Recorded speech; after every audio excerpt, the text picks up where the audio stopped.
Hi, Darren here, and zero music talk today. Yes, this is going to be another of my impromptu YouTube-centric videos where I'm just going to be talking about whatever takes my fancy about the channel and my YouTube experience.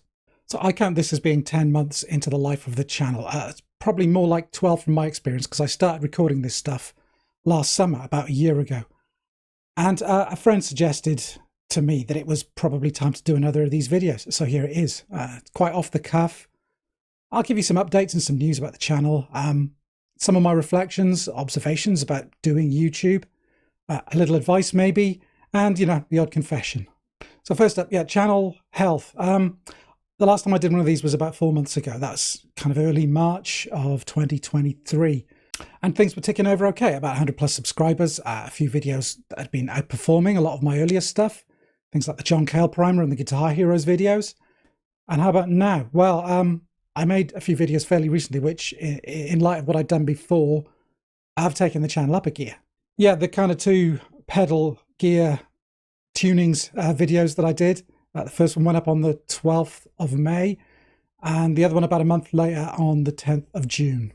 A brief YouTube video hint I'll throw in for free here, which is show, don't tell, and that's what I'm going to do. If you look on the screen now, you should see the analytics over that period when those videos were released. That's covering the last 90 days.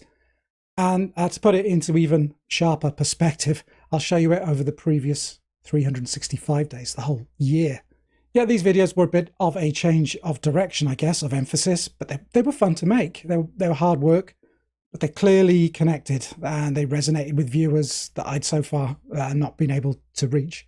I was a bit concerned because I thought I might be reaching for two audiences. You know, I've been talking about music and then there's the whole guitar gear audience. This is generally considered a bit of a no-no on YouTube. And you should kind of devote yourself to one kind of area. And tying in with that, my first point of the video this time around would be, the algorithm is king. That's all there is to it. Don't expect to be able to predict what it's going to do. Yeah, it's not like the people who viewed these videos just, popped into existence. They'll materialize from nowhere in May of this year. Yeah, they were around, and something in this video allowed the algorithm to identify an audience for these videos that I'd not managed to reach so far. Yeah, and on screen you should see the analytics for these two videos. As you can see, I picked up hundreds of new subscribers from them both, thousands of views, and between them they got me to that 4,000 watch hours target that you need to meet one of YouTube's monetization targets. Yeah, and I actually hit that watch hour target slightly before I got to 1,000 subscribers. So yes, that means I'm now a YouTube partner and receiving literally hundreds of pence a week. Yeah, the money that you get for this is, in case you missed it, very, very modest, certainly on these kind of viewing numbers, but that's not really what I'm in this for anyway. And my second point, which is connected to the first one, I'm going to call this slipstreaming, by which I mean a new audience, new subscribers, the channel being visible to a whole new set of people meant that some of my existing content kind of got a second wind. They rode the slipstream behind those successful new videos that I uploaded, and they picked up some quite significant kind of secondary viewings. Again, here are some individual video analytics numbers where you can see this flat line taking an upward climb in kind of May and June because these videos were being seen by some people for the first time. Some better performing videos like the Guitar Heroes one, they got this big style.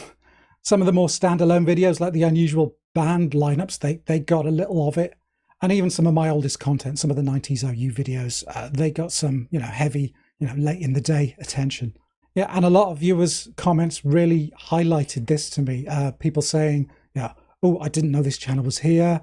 I'm seeing your stuff for the first time. And people just saying like, wow, there's someone out there with the same kind of tastes as me. Yeah, this was a bit of an eye-opener for me, and it just kind of highlighted how the algorithm, just does its own thing. And it also highlighted to me how people use YouTube. Yeah, my third point here is that search, it just doesn't matter anymore. And I'll get straight to it. I'll show again. Here's how my views have broken down over the last 90 days. And as you can see, browsing, people looking from the YouTube home screen, Suggested videos, that's, you know, the kind of up next, playing next kind of thing. And viewers just checking out my channel page. They account for more than 90% of my views. Only 2% of views coming from searches. It seems this is how people watch YouTube nowadays. They mostly leave it to the algorithm to provide them with the stuff that it thinks they will like. And there are just far fewer people actively seeking out videos about very specific things anymore. So what does this all mean for someone like me making kind of quite niche videos? Building an audience, you know, gaining subscribers, that just takes time. Just finding that kind of that wedge video, you know, the one that cracks things open for you, it's a bit of trial and error. Yeah, definitely some luck involved. And don't forget, for every kind of overperforming video, like the two that I've highlighted, there will be stuff that you do that at the same time just falls flat. Yeah, I did a royal themed video for the coronation weekend. That would be a great example of this. It just wasn't what people wanted to see. I think that one in particular was a video that I kind of made, you know, in anger, in disgust. I was trying to be quite funny with it, but I don't know. I just think maybe that's not such a good place to be coming from for making this kind of content. But another really specific technical thing coming from that idea that, you know, people don't search anymore is that thumbnails and video titles are super, super important. I wouldn't say you have to be more, you know, clickbaity, but in a sea of thumbnails being suggested to a viewer, you know, your video does need to stand out in some way or another. In my experience anyway, clear text, yeah, use bold colors and bold images. And yes, I've parked my modesty on more than one occasion and, you know, pulled up a frame from a video of my face at a goofy or a kind of a stupid pose. I'm not proud. Yeah, you need to be able to grab people's attention, and the thumbnail and the title as well needs to do that, you know, quite effectively. Titles need to be kind of quite succinct or humorous, but they need to kind of somehow convey the idea of what the video is about. Yeah, other things like tags, I just don't even know if they matter anymore to any real degree.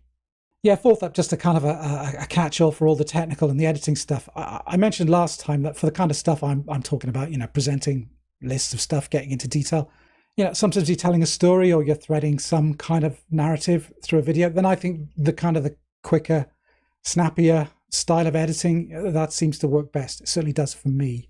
Yeah, it's not a given though. I've seen some channels which take a very static, you know, single shot, that pure kind of talking head style, and they really, really make it work. But my experience looking at how my videos has performed, it's just pushed me in the other direction, and I'm pretty comfortable with that.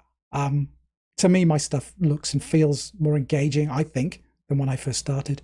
B-roll, stills, stock images, things that break up, you know, what you're doing in a good way. And yeah, and where I think I can get away with it, you know, I'll use, you know, muted video clips sourced from, you know, elsewhere to try and illustrate something I'm talking about.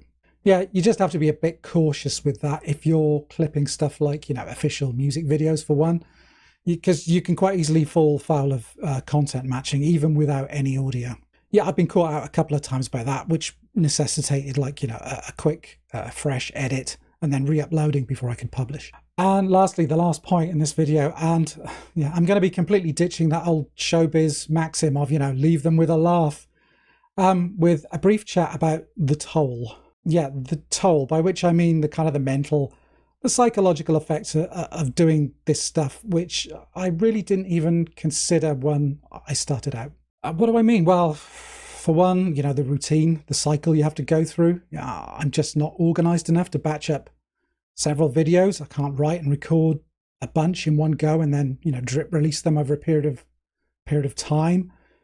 I tend to start early, midweek. I do the research and the notes. I do tend to script a little tighter nowadays because it just makes the editing easier. That can take anywhere between, you know, 4 to 8 hours. I'll do a short first pass edit after doing the filming. That's probably another 3 or 4 hours worth of work. Yeah, and then what I kind of think of as my deep edit step, you know, this is the real slog. For a simple video, it can be, I don't know, 4 hours or so. For the more complex ones, I've spent up to 16 hours editing a single video. Oh, and then of course on some videos, if you're shooting extra content, you know, like guitar demos or location stuff, sometimes you're looking at, I don't know, maybe another 4-6 hours. Yeah, generally I'll begin on like a Tuesday or a Wednesday and be working on it right up until uploading on a Friday or a Saturday. And when the ideas are there, when the concept is a good one and everything's flowing, it's hard work, but it's fun. It's lots of fun. But if I'm struggling with a theme or just bogged down by the sheer volume of all the extras, I find playing the demos is particularly tough. It turns into a real battle. And I'm trying to stick to that weekly upload schedule that I've set myself, but it's getting harder to maintain that frequency. It does lead on to the question, you know, why feel the need to, you know, publish to a timetable of your own making? And I think that's the other side of, you know, this thing, the toll that I'm calling it. I used to just look at YouTube as it's like a big video library of cool stuff. You go in and you pick what you want to watch, and that's fine. But from the inside, from the other side of it, the constant kind of stream of analytics, it can affect you mentally. Yeah, it's the social media aspect of it that gets into your head if you let it, and you can end up playing the game, you know, chasing clicks, kind of losing sight of why you're doing it. You know, I'm not what I'd call a content creator. I just hate that term, because that just implies that you're just making something and you're not really bothered about what it is.